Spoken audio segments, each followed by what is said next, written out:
And we are, as a people, inherently and historically Wake up. opposed to secret societies, the secret oaths, and the secret proceedings.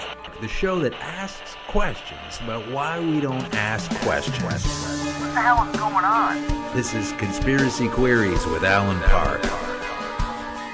Welcome to Conspiracy Queries with Alan Park. These are Conspiracy Queries, and I am Walter Cronkite. That was not a good impression. But it is something that I wanted to bring up because Walter Cronkite was a newsreader who once upon a time was the most trusted voice in America. And he was trusted because he was programmed to say things that made everybody feel good, or the bad things were said in such a way that made everybody believe him, at least. But he was a shill.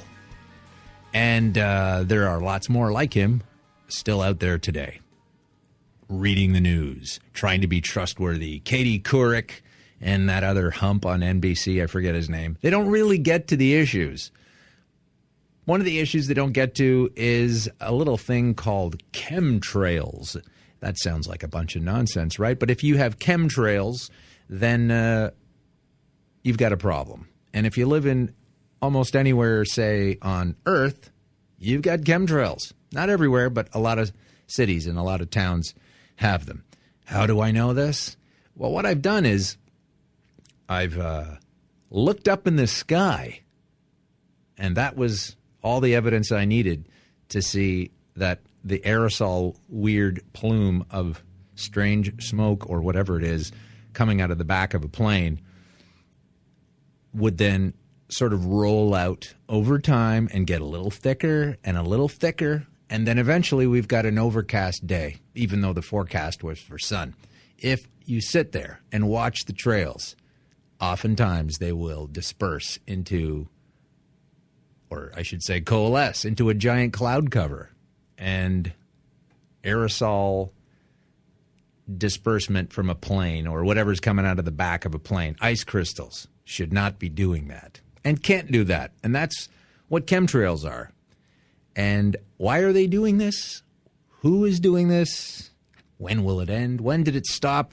Fortunately, my guest is here to fill in those gaps. His name is Dane Wigington, and he has a website called geoengineeringwatch.org, and you should check that out while you're listening to this show, which is about to start right now. You should listen to this interview all the way through, everybody. Dane is with geoengineeringwatch.org and has some unbelievable, fascinating information on there. And Dane, where are you right now? You're in... I'm on the east side of Lake Shasta in Northern California. We're being heavily aerosolized right now. There's a lot of moisture moving across us. This is one of the means that they use to migrate this moisture to wherever they choose to utilize it. But the aerosolization of the AR, the atmospheric river that precedes a lot of these storm fronts, the more condensation nuclei, the more particles they put into this, and the smaller the particles, it migrates the moisture because there's too many condensation nuclei. So even though we're getting a little bit of a drip here in Northern California, where I live about 200 inches short of rain for the last 7 years. So I've seen some devastating photographs of the Hoover Dam and places like that are just incredible. Correct. Dane, why are we subject to this? Now, I'm always of the notion that there is an official story, which is the cloak for the actual story. And we have to know what the official story is at all times to use it as a marker to understand what the ruse is. So tell us what you understand is the reason for doing this, as stated by people who have finally caved in a little bit that it is going on, and then tell us what you have learned it is really all about. Well, the stated purpose on numerous climate engineering, geoengineering patents is to slow a runaway greenhouse effect. And that's, again, patents like stratospheric Wells box heating for reduction of global warming assigned to Hughes aircraft, that's the stated goal. To seed the atmosphere with these reflective metallic particulates to deflect a certain percentage of the sun's incoming thermal energy. Now, if we trace these programs back to their origin, in fact, which appears to be sometime around the late 40s when they really started to ramp up, and we see by the 60s, the U.S. had weather modification budgets in the hundreds of millions of dollars. We know this. So I found a presidential document 80 pages long on the NASA archives, which we have posted, that outlines these programs as of the mid-'60s. It comes down to power and control, ultimately. But as you engage in these kinds of programs, which derail the Earth's natural systems over that many years, horrific damage is done. And at this point, although there's lots of problems with the Earth's climate systems and lots of causes, anthropogenic activity has done a lot of damage. The single greatest factor of all appears to be climate engineering. So the more damage they do, the more they have to ramp these programs up to try to cover the damage already done. Power and control happening in the meantime, strategic purposes, weather warfare. We see examples like Pakistan in 2010. They showed resistance to U.S. policy. They found almost immediately they're 20% of their country underwater. Same with Thailand. So you have opposing powers, Russia and China on one side of the fence, NATO powers and U.S. on the other. So you have a weather tug-of-war going on. Populations seem to be the victim of weather warfare right now. There's no arguing that. The U.S. population is literally being assaulted with weather warfare. So it all comes down to power and control. And at the same time, the more damage they've done with these programs, now they're, I believe, in a panic. I believe the power structure is literally in a panic. They've triggered things that can't be turned off, like methane mass expulsion in the Arctic, which is happening right now. So now, again, there's a lot of layers. Sorry, what's happening right now in the Arctic? Right now in the Arctic, this should be headlines on every paper, every TV news program around the globe. Well, I'm glad I stopped you on it then, because you were just going to sail right through that. So tell us what it is. Methane is filling the atmosphere right now. CH4 is methane. And so much methane is spewing from the East Siberian Shelf in the Laptev Sea that it's breaking up some of the sea ice. And the last on-site report we had, and we think they're scrubbing any data now from this, but the Russian research vessels were seeing plumes of methane from the seafloor a kilometer wide. They were seeing thousands of these plumes. We have satellite methane imagery to verify what's hitting the atmosphere. We're seeing methane counts up as high as 20,000 feet, with numbers as high as 2,400 parts per billion. That's entering really dangerous realms. How is that related to chemtrails, though? And Geo Engineering? Let's trace this back. Okay, the upper-level air currents are being radically altered by not just the aerosol spraying, but with HAARP. And I'm sure you know what HAARP is. Yes. The ionosphere heaters. Yeah, those are, for people that don't, HAARP stands for High Frequency Active Auroral Research Program. That acronym doesn't make a lot of sense to people, but they're basically ionosphere heaters are massively powerful ground-based radio frequency transmitters. In the case of the original HAARP facility, up to 3 billion watts. They can heat the atmosphere, the ionosphere, which causes electrical chain reaction. They can heat the ionosphere up to tens of thousands of degrees Fahrenheit over massive areas, hundreds of square miles. Wouldn't mind a little bit of that right now, I got to admit. Perhaps, yeah. So they can steer the jet stream with this. So as they're altering the upper-level wind currents, that in turn alters ocean currents. Now we have warm water being pumped straight into the Arctic. There's ocean currents that used to deflect and go below Greenland are now pumping right into the Arctic. That's thawing the methane on the seafloor. That's causing the methane to migrate to the surface. And I'm not saying this is the only cause. Again, none of this is a this or that equation. There's a lot of factors, a lot of anthropogenic causes, but climate engineering by far the biggest. So now this methane hydrate, frozen methane on the seafloor, is releasing. And this has been happening for many years around the globe, Bermuda Triangle. It's methane release. It aerates the water like a bottle of champagne. The ships don't have buoyancy. They go to the bottom. But those are small pockets of methane compared to what's releasing now in the Arctic. So methane, although you hear the scientific community referring to it as being 20 times more potent than CO2 as a greenhouse gas, that's over a 100-year time horizon. Over a 10-year time horizon, methane is 100 times more potent than CO2. It's like covering the planet with a layer of glass. It's happening now. So, again, that they have not allowed the planet to respond. The climate engineering has thwarted the hydrological cycle. It's disrupted all the planet's natural response mechanisms, if you will. And so there's just a lot of different aspects now that are feeding into the equation that I think are making the power structure ever more desperate. And what do they do when they're desperate? They do more of what they did to get us there in the first place. Right. All right. For those folks listening who are skeptical of this claim, well, first of all, I can't believe they're even listening to this show. So thanks for joining us. And but if you're skeptical of these claims, then I guess the first thing that I want to do is say, do we have a precedence, government or the military, to pull off some kind of operation this large and this affecting on so many people without owning up to the real reason for it? Do we have a precedence for this kind? Because obviously, if what you're saying is true, there's a whole bunch of criminal activity going on by some people that don't really have our best interests at heart. So a lot of people have a tough time understanding that. A lot of people don't understand, Mark Twain even telling you not to trust your government. Still don't get it. I feel sorry for them. I really do. I feel like, they just aren't cluing in. But do we have a precedent so that you could show those people, oh, well, no, they did this already and it's verified, so it's feasible that this other geoengineering is going on? Well, even if we go back as far as the Manhattan Project, which is the typical example people use, and at a time when there really wasn't the surveillance means that they have now, where they can surveil everything, every bit of communication, and they were able to keep that quiet with a tremendous amount of people involved. But now that people know that every bit of communication is monitored, and I think that puts a great fear in people for stepping forward. And also we have compartmentalization. The vast majority of people involved with these programs have really no idea what they're doing. And I was able to speak with a KC-135 pilot who was a friend of a friend, and he had no idea what he was doing up there. And when he went back to inquire as to what his exact mission was, flying from here to there, and the last word I got about him was he was medicated behind a desk. So I think we have tremendous compartmentalization, these people being told they're doing something benevolent, something for the common good, when the truth couldn't be anything further from that. But as we bring it to light, and we are rapidly bringing it to light, it starts to put pressure on the people involved with these programs from their family members. And yeah, they're the threats. You're talking about threats. Like, how could people get away? Certainly someone would say something. That's what they always say. It's like, yeah, well, the guy's had his daughters were threatened, so he's not going to say anything. That's exactly. Easy to do. Even if they have the courage to step forward themselves, when they start threatening family members, it's a different game completely. And with the American public, my God, I mean, we have film footage of these tankers spraying at altitude, up close, personal, nozzles visible, turning on and off, end of argument. There's no speculation. It's happening, period. And we take Building 7 from 9/11 coming to the ground at free fall speed. How can anybody see that and not connect the dots? I don't know. Why are you asking me this question?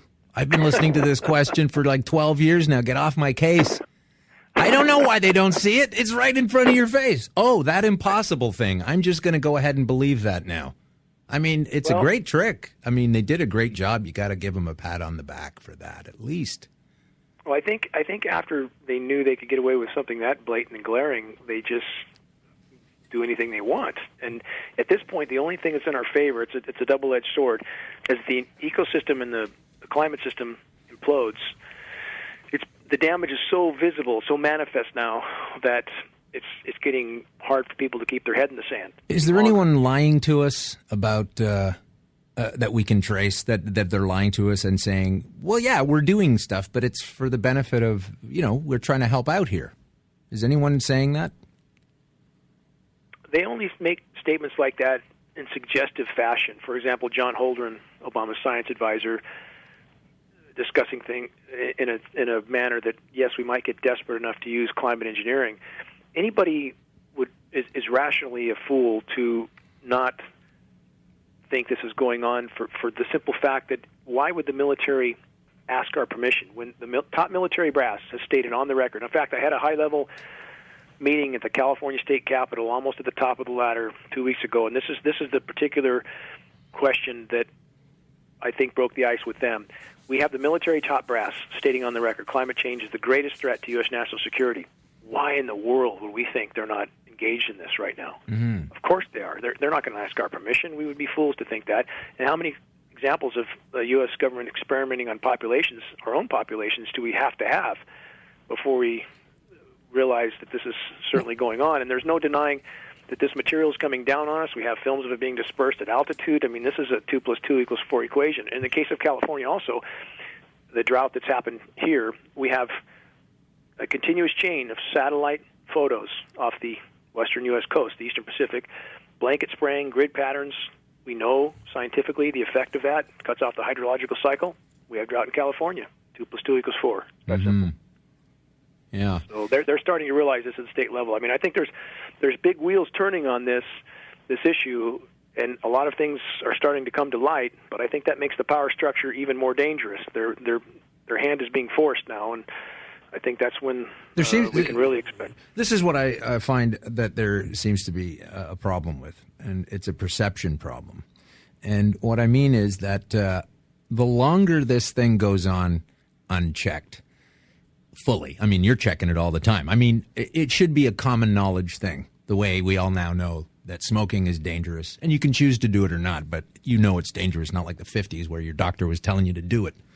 But the thing is, over time, the longer this goes unannounced or, out of the mainstream, not in the newspaper on the front page, as you say, these angles should be represented and we should be hearing about it. The longer it goes like that, the harder it's going to be when it finally becomes clear for people to accept.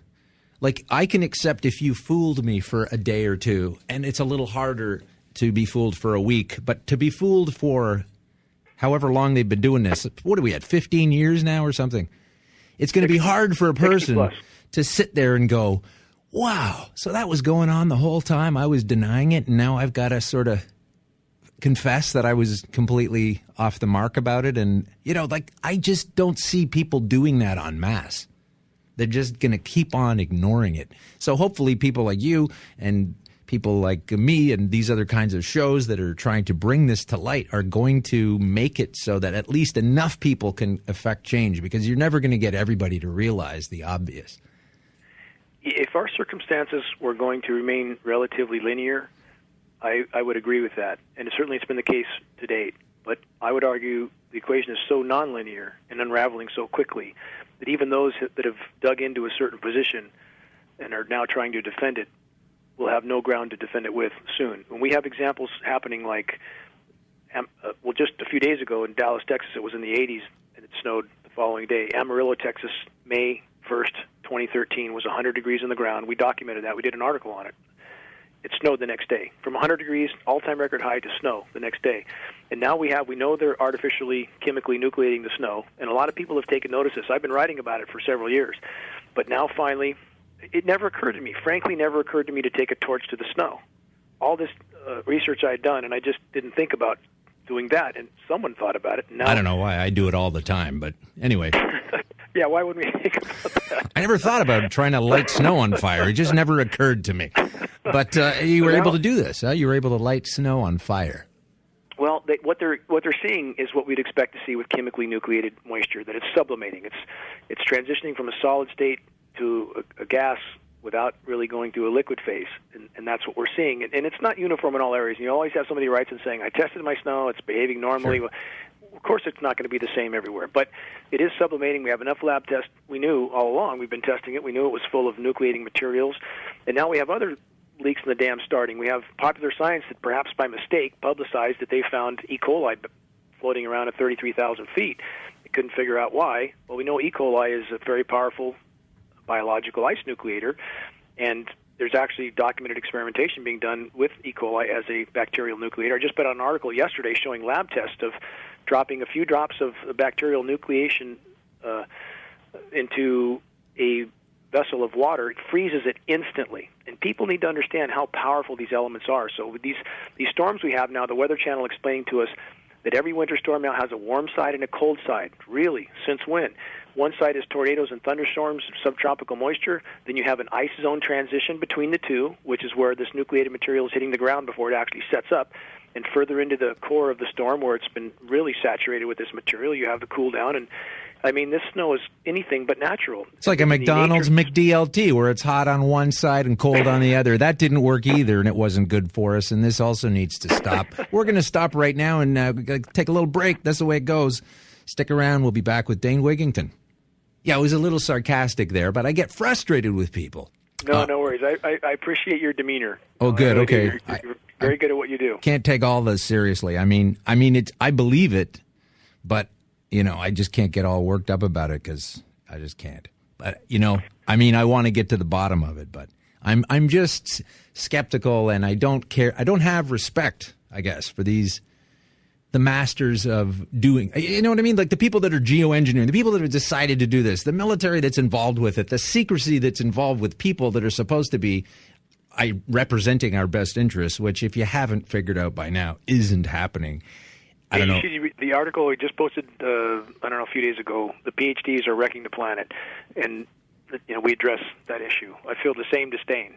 Yeah. So that's why I get sarcastic about it, and I get, offended and inoffensive and rude, and I just really don't care anymore. Like, I'm not going to be rude to you, but I'm not going to be. I just won't take this stuff anymore. I know it's happening. I know that there's a lot of this crap going on, and there's a lot of lying in government, which isn't exactly a newsflash, other than a lot of people still govern themselves as if that couldn't possibly be the case. So. I'm not going to have that option much that's longer. That's my rant on that. Sorry. So listen, I wanted to get into a different aspect. You've been on some other shows, and when I Googled you, the way Google finishes your thought for you, it says Dane Wigington murdered. What the hell is that all about? Why would that come up? I had some panic calls to me too with that, and I don't know whose game that was, but well, it also said that you were discussing some other chemtrail scientists who were murdered, apparently, and then there's not a really straight line on the internet about whether. I just don't have the truth of what happened as a result of that interview. Apparently, your interview with another show, I guess it was Coast to Coast or somebody, was pulled, but I was able to find it. But I found information that it had been pulled, and that you're in a bit of a dangerous situation overall just because you're talking about this. So I guess the specificity isn't really important, but are you looking over your shoulder when you walk down the street? Not particularly, no, because we're all going down. The ship is going down right now, so we can speak out now while we can, or we could just go silently into the night, if you will. So no, I don't look over my shoulder, and whoever put that bit together was sort of a hodgepodge of different things that didn't belong together, but perhaps somebody's idea of a game. But I think people need to realize that there's no spot you can hide from what we face, and it's up to everybody to stand up now. Yeah. Like I just want to read from this thing a little bit from last year. It says, and there's tons of this on the net. You can find it everywhere because there's a lot of junk out there. But it says, breaking: chemtrail scientist murdered after going on national radio. Environmental scientists Eugene Malov, Juventina Mojica, and Dorothy Stang murdered after releasing lab test results linking chemtrails to the mass death of fish, plant, and animal life. And then apparently in the interviews themselves, none of this kind of information even comes up. Their deaths were apparently unrelated and explainable. But I don't know if I just wanted to know if you knew about it and if you felt like you might be in that boat as well. So you feel like you're okay. Well, I don't know. I have no way of knowing, but what am I to do? Just not address this issue? I mean, if the ship's going down, it's up to all of us to stand up. So I hope others stand up with me, and those that are choosing to remain silent, thinking somehow it's going to protect them from what's coming, they're wrong. They're simply wrong. So I would argue that it's very late in the game, and we need everybody on deck, if you will. Everybody needs to address this issue. Well, that's why you're on the show, so that's good. And thanks for coming on, by the way. Let me ask you about these. I've seen a lot of photographs over the last few years of what appear to be bizarre-looking tanks with numbers on them and pipes running along the floors of what is obviously the inside of an airplane, or what looks like the inside of an airplane. And I've had pictures sent to me, and then I've had pictures. Oh, no, that's just a hoax. That's something else. Do you know of any of these tanks and planes? Do we have any hard footage of yeah, that's it. That's what they're doing, and there's the proof of it. Someone leaked it. Well, anytime anybody puts anything out on the net, there's always somebody to come along to say it isn't so. And if we were putting the message out right now that the Earth is round, there would be people coming along saying, no, it's flat. You can see it's flat. Isn't that obvious? So in the case of all these different tank configurations, I think it would be pretty naive to, knowing what we know, having spray or footage of these guys spraying at altitude, the material on the ground. I think any notion that this is not various configurations of spraying apparatus would be very naive. And those, again, the disinformation people deny everything right up to the video footage we have of these jets spraying. You can't deny they're spraying. And the patents that are available. Yeah, you can look up patents for particular nozzles that apparently don't exist. I'm going to invent a nozzle, and then I'm never going to use it. Exactly. We have a patent for powder contrail generator. We have patents for all these processes we see, the exact materials showing up in the ground. We have NOAA. This is where the state of our society is so dismal, it's hard to get your arms around it. But NOAA, National Oceanic and Atmospheric Administration, putting out articles saying, in the last 10 years, the atmosphere is full of particulates, and, we just can't figure out where it's all coming from. I spoke in front of the California Energy Commission, the 8th largest energy commission on the planet, and they are recognizing they're losing 20 to 40% of their rainfall from, quote, particulates of unknown origin. I served their top scientists up with a mountain of data, and that was the end of it. Never heard anything back, nothing. And we know that California is somehow, they're $30, $40, $50 billion short on their budget every year, and nobody ever seems to wonder, where does that deficit go every year? Well, you have those that print the money, same people ultimately behind these programs, same people that keep the economy afloat, the states afloat. If you don't play ball... Well, I think a lot of the years involved that overage of the California state expenditure was something to do with Arnold Schwarzenegger's purchasing of Cuban cigars. It had something to do with it, I'm sure. But he's not there anymore, so we have a chance. Dane, what are we going to do about kids who are so young they can't even remember the difference between the way it is now a lot of the time and the way it really is supposed to be when we were kids? You know, when they weave the stuff, actually, as I showed in my last presentation, I mean, they put these trails into animated films. It's just a conditioning. And I think the power structure believed at some point they could carry on these programs forever without consequence, and now that's clearly not the case. So, yeah, it's hard to break that mindset of people who have never truly seen natural weather. But how many of us have, Alan? If we know that these programs have been going on for 60 years, and granted on a much, much smaller scale if we go back that far, but the system is very complex and very malleable, so perhaps few of us have known truly natural weather. And now of course, they're ramped up to the point where there's no natural weather in any sense. So well, I came across my awareness of it in 1999. That's when I first thought, hey, that's not really how that goes. And of course, I couldn't find anything on it. I didn't know the word. I just thought it was quite strange. And then soon after that, there was a Native American Indian tribe, or Native Canadian Indian, or whatever. However, I'm sorry, I shouldn't say that. I don't know how to properly address them, but they were the native community of a town called Paris in Ontario, our province of Ontario, and they put a lawsuit together against the government, like in 1998 or something, because that's when they first noticed it. And these people are connected to nature and the earth and the cycles of the moon and the sun, and they've got a much better appreciation of natural elements, I find, than us westernized folk. And they knew right away, oh, this is wrong. Yeah, it's coming out of that plane. It's been happening a lot. We don't like the results of it, and we're going to sue the government. I mean, they were so clear and on it. And of course, that was all, brushed aside, and you don't know what you're talking about. But they were on it immediately. And I just think now we've kind of lost that window for the difference, for a lot of people to realize the difference. And as you say, okay, if the weather system's already messed up anyway, what are you going to do about it? Well, I think it's derailed to the point now, though, where it's going to be very hard to hide much longer. The train of engineered snowstorms that they've inflicted on the eastern U.S. this year in order to create headlines, and that's exactly what they're trying to do. If you watch Weather Channel, they're trying to create headlines in certain areas. It's all they focus on. They don't focus on the fact that we're 20 degrees above normal day and night constantly in the West. They don't even mention it. But they talk about where there's a record snow here, record cold there. And so now, it appears they're simply trying to hide the issue as long as they can. But with the methane that we know is entering the atmosphere, the immediacy of that effect, I don't think that they can hide this much longer at all, and I don't know what happens at that point. And things we see happening in Ukraine and the sort of violence they're fomenting over there that our country seems to be bent on toppling one government after another. I think it's further signs of the desperation for Kerry to stand up there and... Oh, my God, John Kerry. That was great. Yeah. And sorry, you take it. I know what you're going to say, but go ahead and say... I was going to bring a clip of that on. The hypocrisy knows no bounds. For him to stand up there and say no country has the right to interfere with the sovereign affairs of another country, really coming from our government? Really? Yeah, that was... I wanted to play the clip on the show today, and I may do so, but oh my God, that was astounding. I mean, you got to admire the guy's balls. Am I allowed to say that?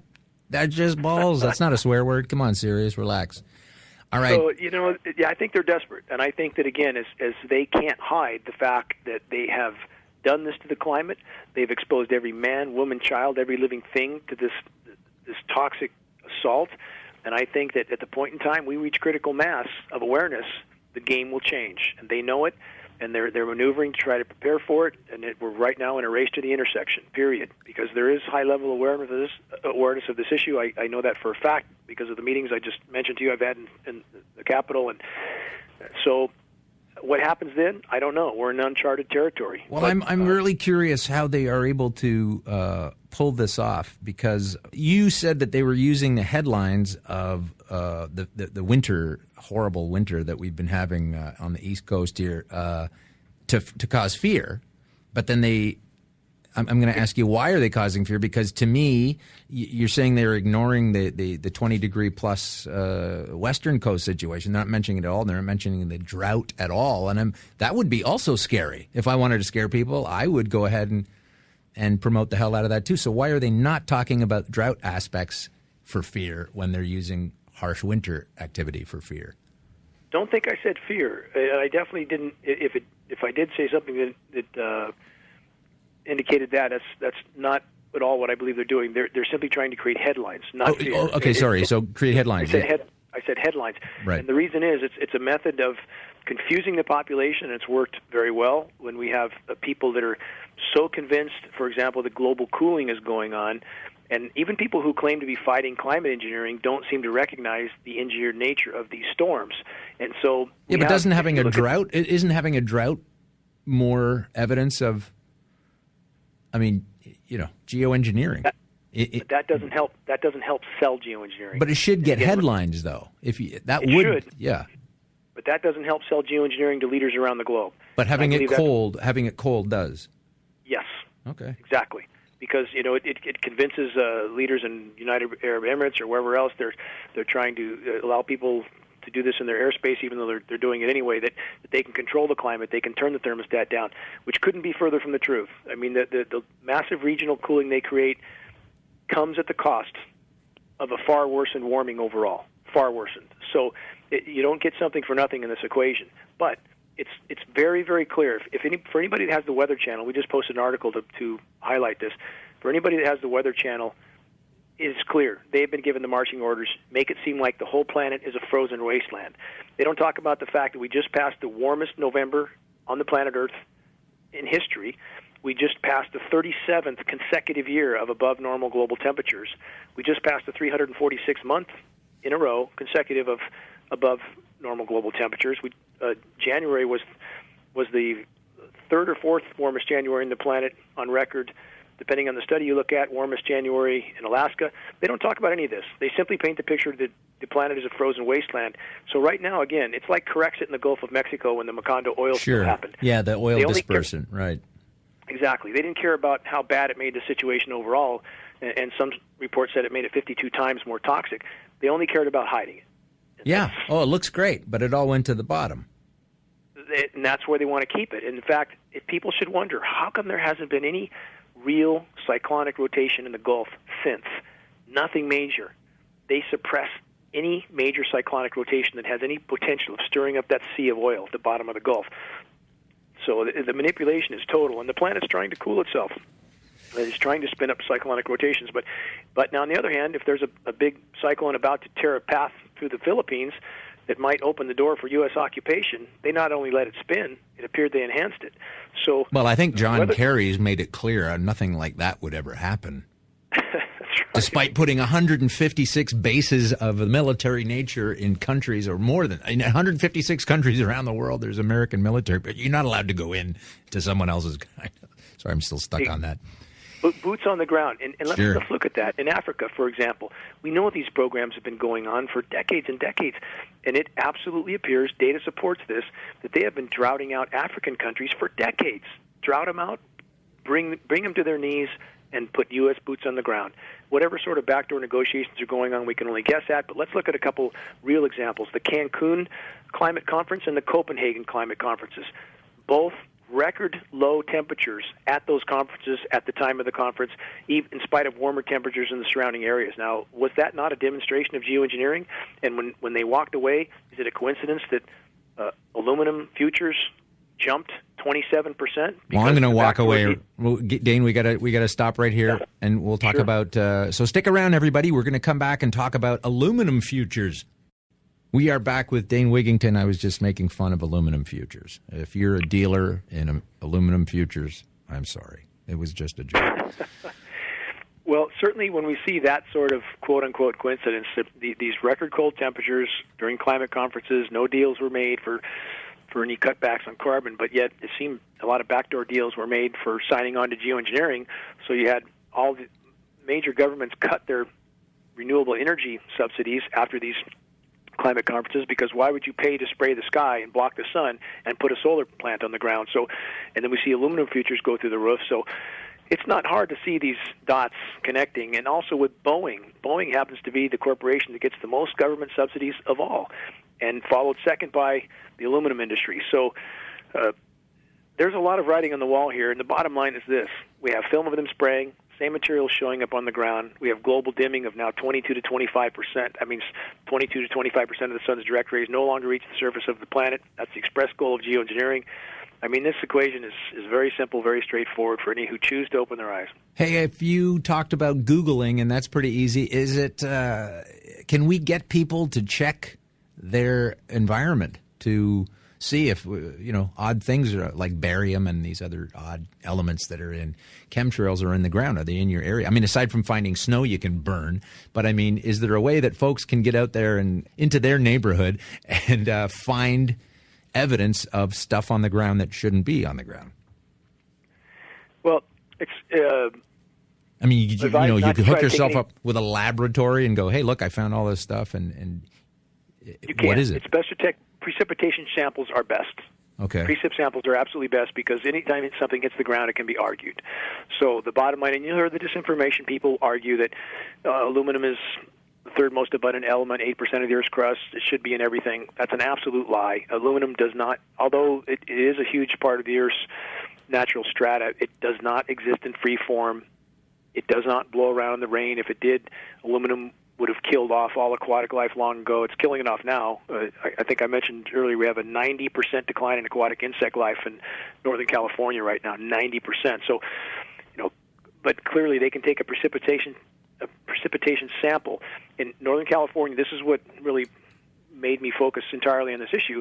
My first precip test of 7 parts per billion of aluminum, checked with a hydrogeologist, and he was surprised to see that much given my filtered forested location.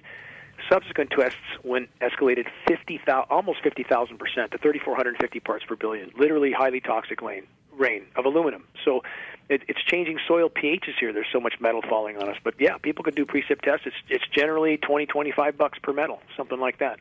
Well, you're getting away with this in a pretty impressive fashion. Let me ask you if you have any ideas on how it is that the structures of control prevent us from finding out about it. I'll give you an example. For example, if you were to speak with a relatively optimistically minded politician who is getting into the local or state scene to make a difference, and this is bad and I don't like the way it's been and I'm gonna make things better. I do believe that a lot of people have those thoughts before they realize that, the government is basically a giant criminal with you under his thumb. But they just feel like, that's okay. Do you know people like that? Yes, but they don't make it far before they're hammered into submission, if they make it anywhere at all. And I'm friends with one former congressional candidate who had that sort of treatment, and now he's operating from the outside, which I think is really the only place we can operate from. We need to have grassroots level activism and awareness here, so until we reach critical mass of awareness, because again, the system is completely bolted shut. But here's the thing, though. I just want to get a little bit tighter on this. For example, I'll give you a specific example of what I mean. If a politician is approached with questions of this nature, of what we're discussing today, And I've seen a lot of this on video and one time live in person. The face changes. They kind of get a little uncomfortable. It's a little weird. You can't exactly know what they're thinking in their mind, but they're just going to not talk about that, and they just brush it aside. So the point is, it is a thing that's going on, and then when you want to bring it up with someone who should know about it or probably might know something about it, they act like, what are you talking about? I don't know what this is. I don't know what it means. And obviously, they could know about it, and they should know about it. And if you can do research on it, anybody can. But they just won't. So who or how is stepping into them to go, don't talk about this? Because they obviously must know. Not all of them, but a lot of politicians must know about it. And somehow, even the altruistic guy who gets into the game to help others is going to be told, don't talk about that. Who's telling them that?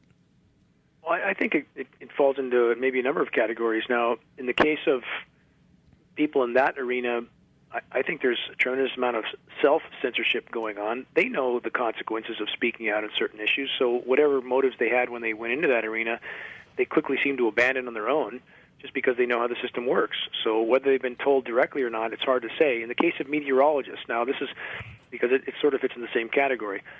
Any meteorologist with a high double-digit IQ should know this is going on, unless they're clinically blind or mentally challenged or retarded. I mean, I've never met a meteorologist with high IQ, but they are sure good at keeping their job if they're wrong. If they can walk and chew gum, they should know this is going on. So we were told by one Fox affiliate meteorologist that he was pulled into meetings. They had meetings with a number of meteorologists and told you don't touch this subject. But so, who said that though? Who told that? Who said that? People within the network. That's all we know. That's all I know. I mean, that's about all he was willing to say. But I don't doubt that. I truly don't doubt it. I mean, when the level of this, and anybody who does seem to speak about it, there was in the North State here, the main radio station in Northern California tried to get a meteorologist to debate me on the air. Sure. They had 6 no's, and they finally got a yes. And I'm not saying it's connected because I can't know that. But this meteorologist got her walking papers 2 days later. I don't know. Well, I debate you too, but I agree with you, so I can't. But, but I can't say that's a connection for sure. I had a Stanford scientist that she's a bioscientist, nanoparticulate specialist that was going to go on film with some data for the film Look Up, which is the Skyder Alert site film. It's won a number of awards now, and the very next day, from phone conversations there, that she was in the headlines of the local paper with a lot of stuff they drug out of the closet, that hampered the issue. Coincidence again? Maybe. I don't know. Yeah, well, it's a pretty... so you say we're basically... Your position is we're circling the drain. It is happening. There's nothing we can do to stop it? Or is there something we can do? No, I think we can absolutely stop it. I mean, again, what I've argued the whole time, the legislative system is completely bolted shut. But if we could reach critical mass of awareness, that by itself, I believe, would start the dominoes falling. And again, the example I presented on this is this former congressional candidate I know whose brother he believes a part of these programs, and their house is in absolutely civil war. These two guys, and I think if we could just bring it to critical mass of awareness, our equation would change, and we would have every chance of stopping these programs. Doesn't mean our problems are over by any sense. Listen, we have a guy here in Canada who his dad used to be the prime minister, which is, for those that don't know, we decided to have a prime minister instead of a president, so it's a little different. But he's a guy who was very popular and also not popular, that particular Prime Minister Trudeau. And his son is now 40 or something, and he's a contender for the next election against the Conservative. So basically he's the liberal, he's the Democrat. And he thinks, he's come right out and said, like, if you are concerned about fluoride in your water, you're a conspiracy nut. I don't really have time for this. Ask me a serious question. And meanwhile, there's an unbelievable amount of data about taking in fluoride in water supply, and there are a load of communities and cities around both Canada and the United States that are now deciding to take the fluoride out. This guy won't even listen to the conversation. So if he won't talk about fluoride, which we all agree is in the water, and whether it should or should not be, that's so simple as a discussion, and then we're supposed to bring chemtrail information and geoengineering to this guy? I mean, yeah, it needs to be a critical mass because the politicians aren't going to do anything but hide it.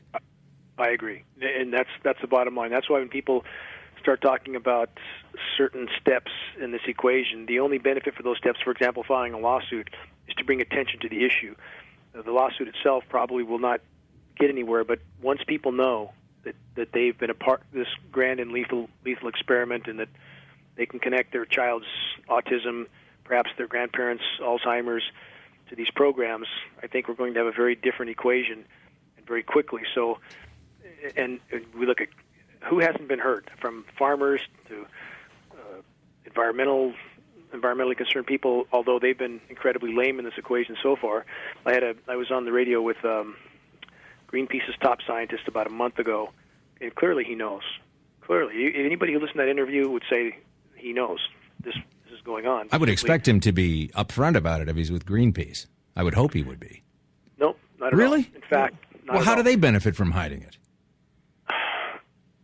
I think that they are told behind the scenes that They're whatever they're allowed to do, they're Right. allowed to do certain things and not allowed to do other things, or the hammer will fall. Right, and you won't be Now, able to do anything, right? We'll shut you down across the board. Exactly. Yeah. Exactly. And in the case of, I don't know if you're familiar with Democracy Now!, Amy Goodman. Yes, great show. Well, it is, except, and I supported Amy's show for a long time at great personal expense, airing it locally to the tunes of $15,000 over an annual period. And yet I was so disillusioned by Amy in that her complete abandonment of this issue, and I know she's abandoned it. I know people that work with that group, and that she has been bought, sold, and paid for now by the Ford Foundation. She Wow. won't talk about 9/11. She won't talk about climate engineering. And the problem with this is, as much good journalism as she's done, if her followers believed that if it was happening, they would know it because she would tell them. Right. It's biggest even thing more of all, she dangerous doesn't. than Katie Couric or whatever. Yeah, exactly. Exactly. So, Okay. I I get what you're saying. Listen, we have to wrap it up pretty soon, unfortunately, but I'm going to ask the perfunctory question. Will you come back on sometime?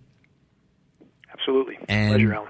I'm glad you were here. And the other thing I want to ask you before we go, I like to offer a little ray of hope, even though it might be difficult, is are you familiar with William Reich orgone, the substance that he apparently invented, and its ability to disperse chemtrails using crystals, copper, iron filings, resin, heat, etc. to build things? There's a gentleman named Ken Rolla. I don't know if you know him. Rohla, his last name, and he's got a website, and he sells all kinds of strange things. And apparently there are you can disperse a chemtrail with some kind of orgone. What are your comments on that?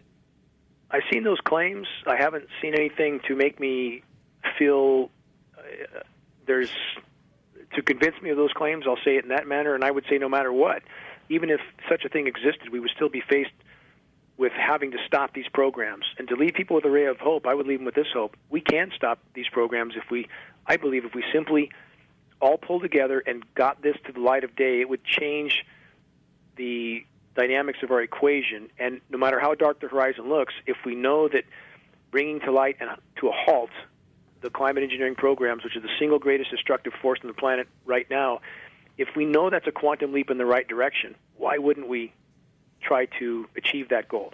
No matter how difficult our situation looks overall, if we know that that's a quantum leap in the right direction, we must go that route. So, again, if we all pull together and share credible data with people in a credible manner, I stress that. You don't run out in the street and rant and point at the sky. Do it credibly. But if we do that, we'll have this to the light of day. Is that a dig at much me because sooner. I ran in the street and pointed at the sky? I wasn't going to mention you. Well, I did do that, but yeah, that was a long time ago. I was freaked out. I was like, what is that? Yeah. Yeah.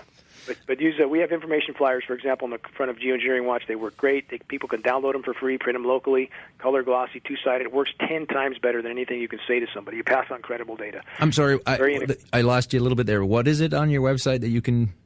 Information flyers. Okay. Information flyers are, again, people can download them for free. It's a single page, front and back. It's a very effective, thought-out flyer. Also, skyderalert.com. I'm sure if you're familiar with that site. I downloaded it today. There's a great app you can get from iTunes. That's I'm looking forward to using that. Unfortunately, this is the part of the show I hate, and it always happens. I can't seem to figure out how not to go through it. but it's over. We're done. Don't worry. Go home and eat cookies and milk. Dane, I really want to thank you for coming on. I really want to get people to at least consider the possibility that chemtrails and geoengineering, which are the same thing, do exist. I just want you to look at the possibility. Look at it. Don't ignore things out of hand like that. This really is going on. I think people, if they check it out, they will see it. Thank you for coming on. Thank you, Alan. Thank you. Thanks for addressing this issue. I'll look forward to next time. Thanks for listening to Conspiracy Queries with Alan Park. Please offer comments or complaints by emailing conspiracyqueries@gmail.com or on Twitter @con_queries or at our website, conspiracyqueries.com. Thanks for listening.